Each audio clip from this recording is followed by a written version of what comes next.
अब देखिए हम लोग job work and miscellaneous provisions discuss कर रहे हैं। ये लास्ट चैप्टर हमारा जीएसटी लॉ का है। सेक्शन 143 के अंदर आपके क्या है, जॉब वर्क प्रोविजंस है। जॉब वर्क प्रोविजंस है सेक्शन 143 के अंदर क्या दे रखे हैं, जॉब वर्क प्रोविजंस दे रखे हैं। तो जैसे देखिए यहां पे जो प्रिंसिपल है ये रजिस्टर्ड पर्सन होना चाहिए, ये रजिस्टर्ड पर्सन होना चाहिए। ये क्या है, इनपुट्स और कैपिटल गुड्स को, इनपुट्स और कैपिटल गुड्स को under cover of delivery challan, delivery challan, और अगर इंटर स्टेट मूवमेंट है गुड्स का, इंटर स्टेट मूवमेंट है गुड्स का, तो क्या ई वे बिल मैंडेटरी हो जाता है, ई वे बिल मैंडेटरी हो जाता है। उसके तहत क्या है, ये माल किसको भिजवाएगा, जॉब वर्कर को भिजवाएगा। ये माल क्या है, जॉब वर्कर को भिजवाया जाएगा जॉब वर्क पर्पसेस के लिए। और जो सप्लाई जॉब वर्क कर रहा है, सप्लाई जो जॉब वर्कर कर रहा है, जो जॉब वर्कर सप्लाई कर रहा है, वो क्या होती है, वो होती है सप्लाई ऑफ सर्विस। पढ़ा था अपन ने, जो ट्रीटमेंट और process which is performed on other persons goods is supply of service. अब बेचते वक्त तो कोई टैक्स नहीं लगेगा, बेचते वक्त कोई टैक्स नहीं लगेगा। जॉब वर्कर क्या है, ये माल वापस भिजवाएगा। इनपुट प्रोसेसिंग के बाद कितने टाइम में भिजवा दे, 1 ईयर के अंदर भिजवा दे। इसका एक्सटेंशन भी हो सकता है क्या, 1 ईयर। और कैपिटल गुड्स क्या है, कैपिटल गुड्स 3 साल, और इसका एक्सटेंशन हो सकता है क्या, 2 ईयर्स। इसका एक्सटेंशन हो सकता है 2 ईयर्स। तो इस केस के अंदर क्या है, कुछ भी नहीं करना अपने को, कोई लेना देना नहीं है, कोई टैक्स की लायबिलिटी अराइज नहीं होगी। पर अगर ये 1 साल के अंदर वापस नहीं आया, या इनपुट या एक्सटेंडेड पीरियड में वापस नहीं आया, तो ये कैपिटल गुड्स 3 साल या 2 साल के टाइमलाइन में वापस नहीं आया, तो ये मान लिया जाता है डीम्ड सप्लाई, ये मान ली जाती है डीम्ड सप्लाई ऑफ इनपुट या कैपिटल गुड। इनपुट या कैपिटल गुड की डीम्ड सप्लाई मान ली जाती है on the date of removal. जब ये प्रिंसिपल के यहाँ से रिमूव हो रहा है, उस समय क्या है, ये उस समय की डीम्ड सप्लाई मान ली जाती है। ठीक है, अब यहाँ पे देखिए, अब यहाँ पे देखिए आगे, अब फंडामेंटली आगे पढ़ते हैं हम लोग। ये एक जॉब वर्कर से ये गुड्स, एक जॉब वर्कर से ये गुड्स दूसरे जॉब वर्कर के पास भी भेजे जा सकते हैं, और प्रिंसिपल चाहे तो जॉब वर्कर की प्रीमाइसिस से ये गुड्स आफ्टर प्रोसेसिंग सप्लाई कर सकता है। यानी वो क्या कर सकता है, एक्सपोर्ट कर सकता है, उसको एक्सपोर्ट कर सकता है अंडर बॉन्ड या LUT without payment of tax, या इंडिया में भी डोमेस्टिक मार्केट में ये सप्लाई कर सकता है ऑन पेमेंट ऑफ टैक्स। या तो प्रिंसिपल को ये जो जॉब वर्कर की जो प्रीमाइसिस है, प्रिंसिपल को जो जॉब वर्कर की प्रीमाइसिस है, उसको क्या करना पड़ेगा, डिक्लेयर करना पड़ेगा as additional place of business. अगर वो रजिस्टर्ड है, ऑलरेडी रजिस्टर्ड है, तो यहाँ कोई एडिशनल प्लेस ऑफ डिक्लेयर करने की रिक्वायरमेंट एज सच नहीं होती है। अब जॉब वर्कर की सप्लाई सप्लाई ऑफ सर्विस है, तो भले ही से ये इंटर स्टेट सप्लाई करे, तो भी क्या है, यहाँ थ्रेशोल्ड एग्जेम्पशन का बेनिफिट इसको मिलेगा। थ्रेशोल्ड एग्जेम्पशन कितना है, 20 लाख है अगर आपका aggregate turnover does not exceed 20 lakhs, और 10 लाख किसमें है, 10 लाख मणिपुर, मिजोरम, नागालैंड और त्रिपुरा। 10 लाख है किसमें, मणिपुर, मिजोरम, नागालैंड और त्रिपुरा। अब सपोज करो ये प्रिंसिपल है, ये स्टेट ए में है, जॉब वर्कर है ये स्टेट बी में है, और प्रिंसिपल के कहने पे जॉब वर्कर ने ये माल सप्लाई कर दिया, जो रेसिपिएंट है वो क्या है, स्टेट सी में। तो अब लोकेशन ऑफ सप्लायर तो होगी स्टेट ए, रेसिपिएंट की लोकेशन जहाँ गुड्स की डिलीवरी दी जा रही है ये स्टेट सी है, तो ये हो गया इंटर स्टेट सप्लाई। और अगर यही जो रेसिपिएंट होता, ये क्या होता, रेसिपिएंट भी स्टेट ए में ही होता, तो ये क्या कहलाई जाती, फिर इंटर स्टेट सप्लाई कहलाई जाती। जॉब वर्कर ही भिजवा रहा है भले इससे, ये इंटर स्टेट सप्लाई कहलाई जाती। तो फंडामेंटली ये अभी अपन क्या है, जो जॉब वर्कर्स के प्रोविजंस है डिस्कस कर रहे हैं।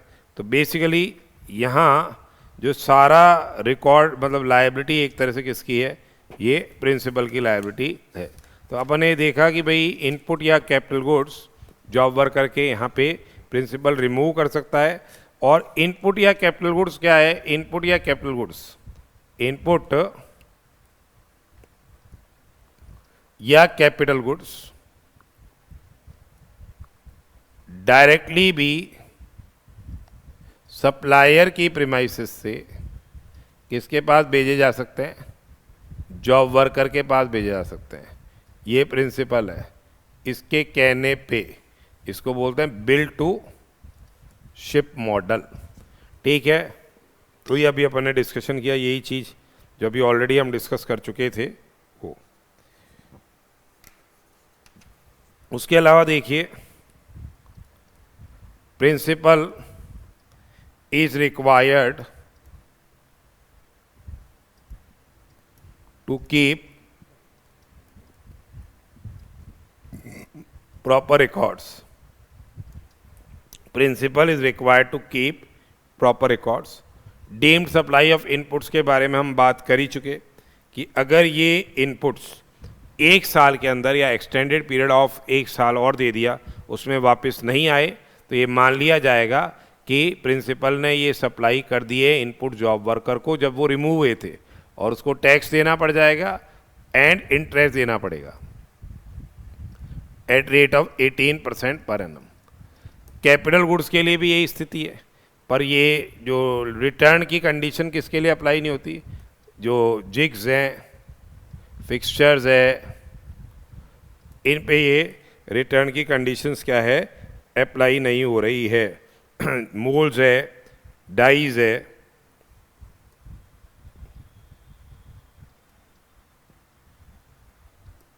ठीक है, टूल्स है, इन पे ये रिटर्न की कंडीशन यहाँ अप्लाई नहीं हो रही। तो प्रिंसिपल चाहे जॉब वर्कर के यहाँ से रिमूव करे या उसके यहाँ वापस आ जाए माल, फिर आगे फर्दर सप्लाई हो जाए कस्टमर को। तो ये अभी अपन ने क्या है, जॉब वर्क के प्रोविजंस पढ़े। बेसिकली ये जो रिमूवल होगा वो अंडर कवर ऑफ चालान होगा। अब आती है बात हमारे पास क्या, सेक्शन 144।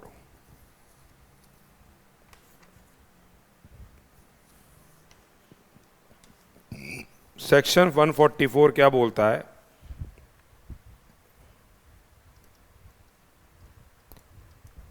प्रिजम्पशन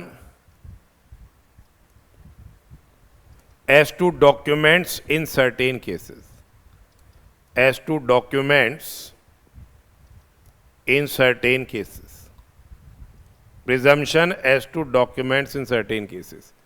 तो अगर कोई document is produced by any person, if any document is produced by any person under the CGST Act or under any other law, या seized from the custody or control of any person, ये क्या है, seize है from the custody और control of any person under the CGST act और under any other law, या received from any place outside India in course of any proceedings, या received from any place outside India in course of any proceedings, या the same is tendered by the prosecution in an evidence against such person. तो ये document के बारे में क्या presumption लेके लिया जाएगा कोर्ट के द्वारा कि जो भी इस डॉक्यूमेंट में लिखा गया है वो सही है। The signature and every other part of handwriting which purport to be in handwriting of any particular person, जो सिग्नेचर है and every other part of handwriting which purport to be in handwriting of a particular person, वो उस person की hand writing है और ये document क्या execute किया गया है, अटेस्ट किया गया है, सेम एज बीन से प्रॉपरली एग्जीक्यूटेड एंड अटेस्टेड, ठीक है। और इसको एडमिट कर लिया जाएगा in evidence even if it is inadequately stamped, इसको एडमिट कर लिया जाएगा इन एविडेंस, भले ही से ये क्या है inadequately stamped है। अब आती है सेक्शन 145। 145 तो ये बोल रहा है एडमिजिबिलिटी ऑफ माइक्रो फिल्म्स या फैक्स कॉपीज या स्टेटमेंट या information stored electronically as an evidence. तो ये डीम्ड डॉक्यूमेंट्स माने जाएंगे एक तरह से। माइक्रो फिल्म हो गया, फैक्स कॉपीज हो गई, कंप्यूटर प्रिंटआउट्स हो गए, इंफॉर्मेशन स्टोर्ड इलेक्ट्रॉनिकली। फिर आता है हमारे पास 146 अपना कॉमन पोर्टल है, दैट इज www.gst.gov.in। ये आपका क्या है कॉमन पोर्टल हो गया। उसके अलावा ई वे बिल जीएसटी, ई वे बिल जनरेट करने के लिए ई वे बिल gst.gov.in, ये ई वे बिल जनरेट करने के लिए हो गया। और ई इन्वॉइसिंग का अलग से पोर्टल है ही। तो basically the government on recommendation of council they may notify common portal, किसके लिए, for facilitating registration, payment of tax, furnishing of returns, computation and settlement of IGST, electronic way bill के generation के लिए, for carrying out functions and such other purposes as may be से प्रिस्क्राइब्ड। फिर अपने आता है 147, क्या था 147, डीम्ड एक्सपोर्ट्स था, डीम्ड एक्सपोर्ट्स था, सेक्शन 147 डीम्ड एक्सपोर्ट्स था। ये अपन ऑलरेडी पढ़ चुके एक्सपोर्ट इंपोर्ट में। सेक्शन 148 क्या है, सर्टेन क्लास ऑफ पर्सन्स के लिए स्पेशल प्रोसीजर्स प्रिस्क्राइब किए जाएंगे रजिस्ट्रेशन के रिलेशन में, फाइलिंग ऑफ रिटर्न्स के रिलेशन में, पेमेंट ऑफ टैक्स के रिलेशन में, एडमिनिस्ट्रेशन के रिलेशन में क्या है, ये स्पेशल प्रोसीजर्स क्या है नोटिफाई किए जाएंगे। 149 क्या है, बेसिकली डील कर रहा है किससे, GST कंप्लायंस रेटिंग से। 149 क्या है, GST कंप्लायंस रेटिंग से डील कर रहा है। व्यापारियों को क्या है, GST कंप्लायंस रेटिंग स्कोर दिया जाएगा रजिस्टर्ड पर्सन्स को, जो कि अवेलेबल होगा ये for view in public domain, ठीक है। अगर आपकी ज़्यादा कंप्लायंस है तो more will be your rating. तो प्रिस्क्राइब्ड पैरामीटर्स के बेसिस पे ये आपको स्कोर दिया जाएगा। द सेम विल बी से पीरियोडिकली अपडेटेड, उसको क्या है पीरियोडिक अपडेशन किया जाएगा। तो ये 149 हो गया। 150 में अपन ने ऑलरेडी डिस्कस कर चुके थे। 150 क्या था, इंफॉर्मेशन रिटर्न के बारे में था। 150 इंफॉर्मेशन रिटर्न वाला था, जो कि हम रिटर्न वाले चैप्टर के अंदर डिस्कस कर चुके थे। फिर है 151 power to call for information, यानी कमिश्नर और any officer authorised by an order under the act, ठीक है, they can direct any person to furnish information relating to any matter in connection with the act, relating to any matter in connection with the act within prescribed time and prescribed form, in prescribed form and within prescribed time। फिर 152 में दे रखा है कि disclosure जो assessee की है, जो registered person की जो इन्फॉर्मेशन इनको मिली है रिटर्न्स में, या 151 में जो इन्फॉर्मेशन मिली है उसको डिस्क्लोज नहीं किया जाएगा, ठीक है। तो bar on publication and use of information, and here अगर कोई इंफॉर्मेशन यूज करनी है तो concerned person will be given an opportunity of being heard. उस व्यक्ति को क्या है, सुनवाई का क्या है, उचित अवसर प्रदान किया जाएगा बिफोर से using the information in proceedings under the act. पर ये इसकी जो नॉन एप्लीकेबिलिटी है, नॉन एप्लीकेबिलिटी क्या हो गई, एक्सेप्शनल सर्कमस्टांसेस में ये रेस्ट्रिक्शंस क्या है, एप्लीकेबल नहीं होंगे। फिर देखिए सेक्शन 153 ये क्या बोल रहा है, officer not below the rank of assistant commissioner they can take assistance from experts, ठीक है, having regard to interest of revenue, assistance ले सकते हैं एक्सपर्ट्स की at any stage of scrutiny हो गया, इन्वेस्टिगेशन हो गया, इंक्वायरी हो गया, ठीक है, एंड अदर प्रोसीडिंग्स। 154 में डिपार्टमेंट वालों के पास, कमिश्नर या ऑथराइज्ड ऑफिसर के पास अधिकार है कि they can take the samples. फिर 155 है बर्डन ऑफ प्रूफ। 155 क्या है, बर्डन ऑफ प्रूफ है। बर्डन ऑफ प्रूफ हमने पढ़ा था, burden of proof regarding admissibility of ITC किसका रहेगा, पर्सन टेकिंग आईटीसी। फिर 156 तो इतना कोई खास इंपॉर्टेंट नहीं है, जो पर्सन्स हैं they will deem to be what, public servants. फिर 157 में क्या है, protection of action taken under the act. 157 में कि जो मेंबर्स ऑफ एपिलेट ट्रिब्यूनल है या प्रेसिडेंट है उन ऑफ ट्रिब्यूनल, स्टेट प्रेसिडेंट है तो या अदर मेंबर्स और ऑफिसर्स हैं, नो सूट और legal action can be taken for anything done in good faith, for anything done in good faith. उन्होंने कोई कार्य गुड फेथ में किया है in execution of the duties, ठीक है, तो उनके अगेंस्ट में कोई एक्शन नहीं लिया जाएगा। सिमिलरली प्रोटेक्शन क्या है, ऑफिसर्स को भी प्रोवाइडेड है इन द एक्ट, ऑफिसर्स को भी क्या है, प्रोटेक्शन प्रोवाइडेड है, जो भी जीएसटी ऑफिसर्स हैं। फिर section 158 basically is what, dealing with disclosure of information relate by a public servant. तो जो भी इंफॉर्मेशन होगी या डॉक्यूमेंट्स होंगे जो भी आपने दिए हैं स्टेटमेंट, रिटर्न्स में, ठीक है, रिटर्न्स में दे दिए, स्टेटमेंट्स में दे दिए, या अकाउंट्स जमा कराए, या जो भी डॉक्यूमेंट्स प्रोड्यूस किए, उसमें ये जो इंफॉर्मेशन है वो कॉन्फिडेंशियल होगी। और court shall not in require any GST officer to produce the same. Court shall not require क्या, GST officer to produce the same, ठीक है।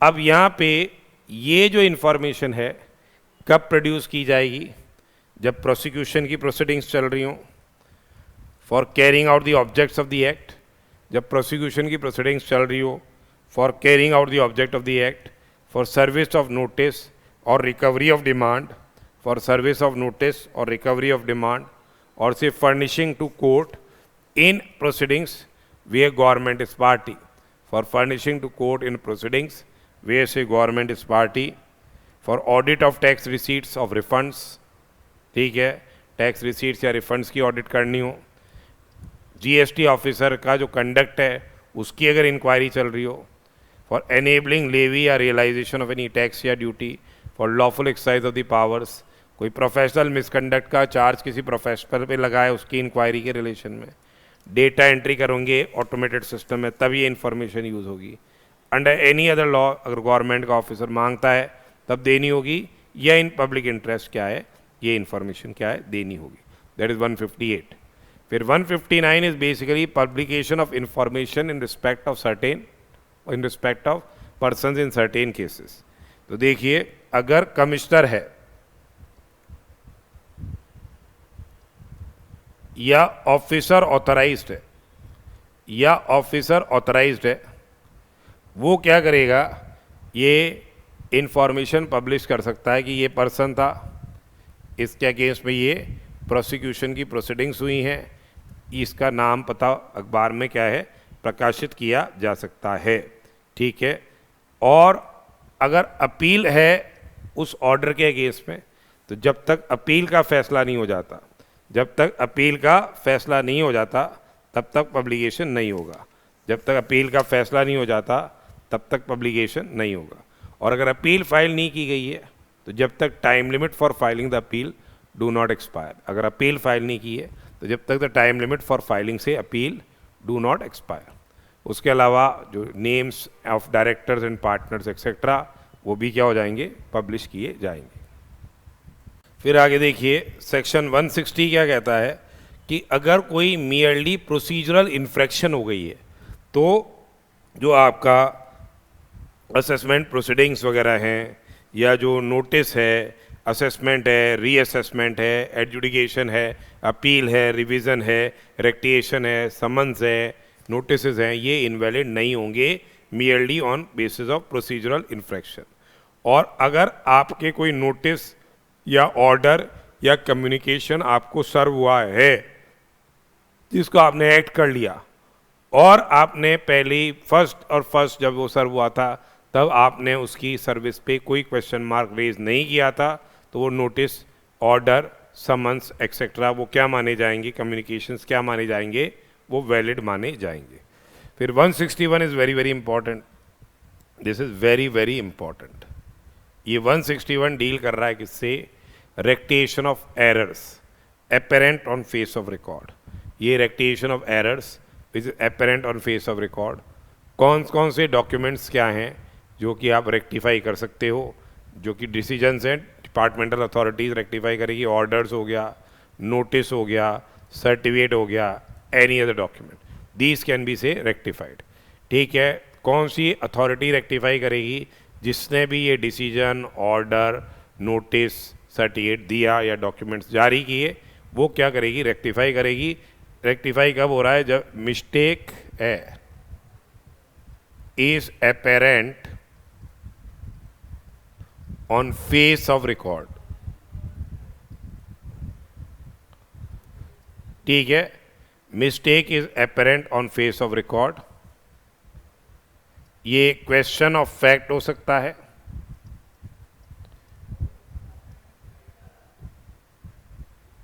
या क्वेश्चन ऑफ लॉ हो सकता है,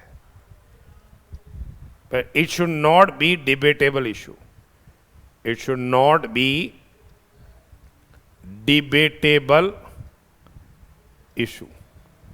डिबेटेबल इशू ये नहीं होना चाहिए। When does can authority rectify the mistakes, खुद के सीओ मोटो रेक्टिएशन हो सकता है, या mistake is brought to notice by the GST officer, या mistake is brought to notice by GST officer, या व्हेन सच एरर और mistake is brought to notice by the concerned person. ठीक है, within 3 months from the date of issue of such decision और order. ठीक है, अब कब रेक्टिएशन नहीं हो सकता, रेक्टिएशन नहीं हो सकता after the expiry of 6 months, rectification नहीं हो सकता after the expiry of 6 months from the date of से इशू ऑफ द ऑर्डर। ठीक है, after expiry of 6 months from the date of issue of the order such rectification permissible नहीं है। और परंतु ये किस में अप्लाई नहीं हो रहा है, ये किस केस में अप्लाई नहीं हो रहा है, जब आपके ये क्लरिकल नेचर की मिस्टेक हो, अरिथमेटिकल नेचर की मिस्टेक हो, तो एक्सीडेंटल स्लिप या ओमिशन से अराइज हो रही हो, तो ये 6 महीने की जो टाइम लिमिट है यहाँ इस केस के अंदर अप्लाई नहीं होगी। ये 6 महीने की जो टाइम लिमिट है ये इस केस के अंदर क्या है, अप्लाई नहीं होगी। ठीक है, और अगर कोई rectification results in what, an order adverse to the assessee, अगर rectification order adverse to the assessee है तो concern person will be given a reasonable opportunity of being heard. फिर देखिए सेक्शन 164 क्या है, जीएसटी का power of the government to make rules. तो rules on recommendation of GST council बनाए जाएंगे, जहाँ जहाँ एक्ट में वर्ड एज प्रिस्क्राइब लिखा हुआ है उसके लिए नियम बनाए जाएंगे। रेट्रोस्पेक्टिव इफेक्ट भी दिया जा सकता है रूल्स को, रेट्रोस्पेक्टिव इफेक्ट भी दिया जा सकता है रूल्स को, not earlier than changes in the act, not earlier than change in act, act से पहले थोड़ी उसका प्रभाव हो जाएगा, एक्ट में जब चेंज आया उसी के हिसाब से रेट्रोस्पेक्टिव इफेक्ट दिया जा सकता है। और आपके पेनल्टी लगाई जा सकती है नॉन कंप्लायंस पे, इन नियमों के नॉन कंप्लायंस पे पेनल्टी लगाई जा सकती है। कितनी पेनल्टी लगाई जा सकती है, up to rupees what 10,000, not exceeding 10,000। फिर 169 क्या है, सर्विस ऑफ नोटिस वगैरह की बात करता है, किस तरह से सर्व किया जाएगा नोटिस। आपको अगर पर्सनली हैंड ओवर किया जा सकता है, गिविंग और टेंडरिंग डायरेक्टली, या आपके मैसेंजर को या आपके रिप्रेजेंटेटिव को। रजिस्टर्ड पोस्ट या स्पीड पोस्ट से भेजा जा सकता है, कुरियर के माध्यम से, ईमेल के माध्यम से भेजा जा सकता है, कॉमन पोर्टल पे सर्व हो सकता है, न्यूज़पेपर में पब्लिश किया जा सकता है, या आपकी प्लेस ऑफ बिजनेस पे अफिक्स कर दिया जाता है। तो जब भी ये टेंडर कर दिया गया या जब भी ये आपको ईमेल का भेज दिया गया, कॉमन पोर्टल पे या न्यूज़पेपर में पब्लिश कर दिया गया, ये डीम्ड सर्विस मान ली जाती है।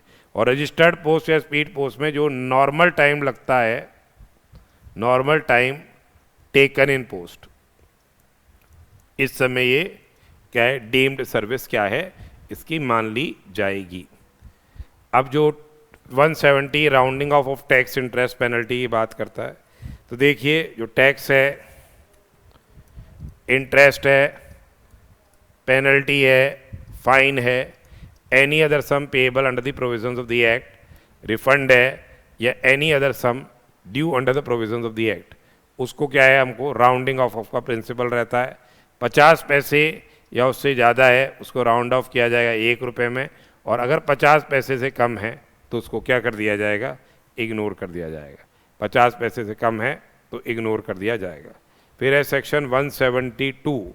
172 बेसिकली डील कर रहा है रिमूवल ऑफ डिफ़िकल्टीज से। तो अगर कोई डिफ़िकल्टी आ रही है इन implementation of the provisions of the act, तो फिर क्या है, ये एक ऑर्डर देंगे, ऑर्डर दे देंगे, और ये ऑर्डर विद इन से 5 years from the date of commencement of the act है। ये ऑर्डर क्या है, 5 years from the date of the commencement of the act. और जो भी ऑर्डर है जारी किया जाता है, रिमूवल ऑफ डिफ़िकल्टी ऑर्डर, उसको क्या है, ले किया जाएगा in the house of the parliament. फिर है अपने section 171, this is very important, this is very very important, anti profiteering है। तो ये देख रहे हैं एक अथॉरिटी बना रखी है, नेशनल एंटी प्रॉफिटियरिंग अथॉरिटी। ये जो नेशनल एंटी प्रॉफिटियरिंग अथॉरिटी है, ये देखती है कि भाई अगर कोई रेट रिड्यूस होती है या फिर क्या है आईटीसी आपको मिल रहा है, तो इसका बेनिफिट आप क्या है, इसका बेनिफिट आप क्या है, अपने रेसिपिएंट्स को पास ऑन करो, आप खुद प्रॉफिटियर मत करो। ये benefit of reduction in tax rates and ITC availability, ये क्या है, पास किया जाएगा किसको, रेसिपिएंट्स को। ठीक है, इसके लिए एक अथॉरिटी कॉन्स्टिट्यूट की गई है, that is national anti profiteering authority, और इसका जो टेन्योर रहेगा वो बेसिकली क्या है, 5 ईयर्स रहेगा। और अगर आपने प्रॉफिटियरिंग करी तो ये प्रॉफिटियरिंग अथॉरिटी क्या है, national anti profiteering authority penalty लगा सकती है। ये national anti profiteering authority penalty लगा सकती है not exceeding the 10% of the amounts of profiteers. उसके अलावा देखिए ये नेशनल जो एंटी प्रॉफिटियरिंग अथॉरिटी है, क्या ऑर्डर्स ये पास कर सकती है, बोला भैया एक तो रिडक्शन इन प्राइस करो, कीमतें कम करो, और जो प्रॉफिटियर्ड अमाउंट है वो रिटर्न करो to recipient along with interest at rate of 18% per annum, ये अमाउंट रिटर्न करो रेसिपिएंट को। पेनल्टी लगा सकते हैं, ये देख ही लिया। और क्या कर सकते हैं, इवन रजिस्ट्रेशन भी क्या कर सकते हैं, कैंसिल कर सकते हैं। जब कोई कंज्यूमर अप्लाई करता है तो इनिशियली वो मामला स्टेट लेवल स्क्रीनिंग कमेटी पे जाता है, फिर स्टेट लेवल स्क्रीनिंग कमेटी को लगता है कि प्रॉफिटियरिंग हुई है तो ये स्टैंडिंग कमेटी को भेजती है ये मामला, और फिर national anti profiteering authority director general of anti profiteering को बोलता है कि भैया ये नेसेसरी इन्वेस्टिगेशंस कीजिए, और इन्वेस्टिगेशन की जब रिपोर्ट आ जाती है तो फिर नेशनल एंटी प्रॉफिटियरिंग अथॉरिटी अपना रेलेवेंट ऑर्डर देती है determining the amount profiteered and passing the appropriate order to ensure benefit to the consumer. तो ये इम्पॉर्टेंट टॉपिक है, इस पे अलग से एग्जाम में ऑर्डर्स वगैरह पे क्वेश्चन क्या है बनाए जा सकते हैं। तो दिस इज इम्पॉर्टेंट, ये करके जाइएगा। अब अपने कुछ आईजीएसटी के प्रोविजंस हैं। एक तो देखिए सेक्शन 1 तो short title extend and commencement है। सेक्शन 2 जो आईजीएसटी का है वो डेफिनेशन से डील कर रहा है, डेफिनेशंस है। सेक्शन 3 में एडमिनिस्ट्रेशन की बात कर रहे हैं। सेक्शन 3 बोल रहा है अपॉइंटमेंट ऑफ ऑफिसर्स, ठीक है, ये पढ़ा जैसे अपने जीएसटी में एडमिनिस्ट्रेशन है वैसे ही। और फिर ये एसजीएसटी ऑफिसर या यूटीजीएसटी ऑफिसर भी एक्ट कर सकते हैं आईजीएसटी में। फिर सेक्शन 5 अपन ने देखा ही था, चार्जिंग सेक्शन है, लेवी एंड कलेक्शन और आईजीएसटी। 6 क्या था, एग्जेम्पशन की पावर के रिलेशन में था, power to grant exemption. 7 inter state supply था आईजीएसटी एक्ट में। 8 क्या था, 8 इंट्रा स्टेट सप्लाई था। 9 था टेरिटोरियल वाटर्स के अंदर supply. 10 place of supply goods के बारे में था डोमेस्टिक ट्रांजैक्शंस में। 11 प्लेस ऑफ सप्लाई था आपके इंपोर्ट एक्सपोर्ट में, गुड्स के इंपोर्ट एक्सपोर्ट में। 12 था सर्विस के डोमेस्टिक ट्रांजैक्शन में प्लेस ऑफ सप्लाई की डिटर्मिनेशन। और 13 में जब सप्लायर या रेसिपिएंट, सप्लायर या रेसिपिएंट क्या हो, आउटसाइड इंडिया हो तो। फिर 14 है online information database access retrieval service supplier. अगर नॉन टैक्सेबल ऑनलाइन रेसिपिएंट को, नॉन बिजनेस यूज़र को ये सर्विस सप्लाई कर रहा है तो क्या प्लेस ऑफ सप्लाई होगी, ये सेक्शन 14 में था। 15 में रिफंड टू टूरिस्ट है। फिर 16 के अंदर क्या था, ज़ीरो रेटेड सप्लाई था। ये तो अपन ने सब पढ़ चुके। अब सेक्शन 17 क्या है, इंपॉर्टेंट ये है कि apportionment of tax and settlement of funds. तो आईजीएसटी का कब अपोर्शनमेंट होता है, जब आईजीएसटी तो वॉश आउट टैक्स है, आईटीसी मिल जाता है उसका, तो उसमें तो सरकार की ट्रेजरी में आ ही नहीं रहा। तो अपोर्शनमेंट कब होता है कि अगर सपोज कीजिए सप्लाई हो गई किसको, अनरजिस्टर्ड पर्सन को या कंपोजिशन सप्लायर को, इंटरस्टेट सप्लाई हो गई, तो क्या अनरजिस्टर्ड डीलर आईटीसी ले सकता है, नहीं ले सकता। या रजिस्टर्ड पर्सन अगर इनएलिजिबल है, इनएलिजिबल सप्लाईज के एम्बिट में आ रहा है उसने, या रजिस्टर्ड पर्सन ने आईटीसी नहीं लिया, ठीक है, और टाइम लिमिट निकल गई, तो ये आईटीसी सरकार की ट्रेजरी के अंदर क्या है, एक्यूमुलेट हो रहा है। इसी हिसाब से इंपोर्ट के केस में भी, इंपोर्ट के केस में भी यही होता है कि भाई इंपोर्ट ऑफ गुड्स में इंटरस्टेट सप्लाईज पे आईजीएस डीम्ड इंटरस्टेट सप्लाई मान के आईजीएसटी लग रहा है। तो अगर कंपोजिशन सप्लायर ने ले लिया ये माल, या अनरजिस्टर्ड डीलर ने ले लिया, या रजिस्टर्ड डीलर ने लिया जो आईटीसी के लिए एलिजिबल नहीं है, या फिर उस रजिस्टर्ड डीलर ने लिया आईटीसी के लिए एलिजिबल है पर उसने आईटीसी नहीं लिया, तो उसका अपोर्शनमेंट होगा। अब कैसे होगा, 50% तो सीजीएसटी स्टेट का सेंट्रल के पास चला जाएगा, 50% क्या है स्टेट के पास चला जाएगा, ये यूनियन टेरिटरी के पास जाएगा जहां प्लेस ऑफ सप्लाई हुई। और अगर place of supply made by taxable person can not be determined, तो जितनी भी स्टेट्स में और यूनियन टेरिटरीज में उसने क्या की है, सप्लाई की है, उस मैनर में उसको क्या है, प्रपोर्शनेटली उन स्टेट्स और यूनियन टेरिटरीज में बांट दिया जाएगा। पर अगर टैक्सेबल पर्सन है वही असर्टेनेबल नहीं है, तो स्टेट या यूनियन टेरिटरी का जो प्रीसीडिंग फाइनेंशियल ईयर में रेवेन्यू रहा है उसके बेसिस पे क्या है, इसका अपोर्शनमेंट होगा। इसी हिसाब से interest, penalty and compounding amount का भी क्या हो जाएगा, अपोर्शन हो जाएगा उसी मैनर में। और जो सेंट्रल गवर्नमेंट है इंटीग्रेटेड टैक्स अकाउंट से ये अमाउंट क्या है, स्टेट टैक्स में या फिर क्या यूनियन टेरिटरी टैक्स अकाउंट के अंदर ये अमाउंट क्या है, ट्रांसफ़र कर देगी रिस्पेक्टिव स्टेट और यूनियन टेरिटरीज को जितना उनका अपोर्शन हिस्सा है। और अगर कोई रिफंड आ जाता है, देना पड़ता है उस पर्सन को, तो फिर क्या है, ये अमाउंट क्या कर दिया जाएगा, जो आगे अपोर्शनमेंट का अमाउंट है वो क्या है, रिड्यूस कर दिया जाएगा।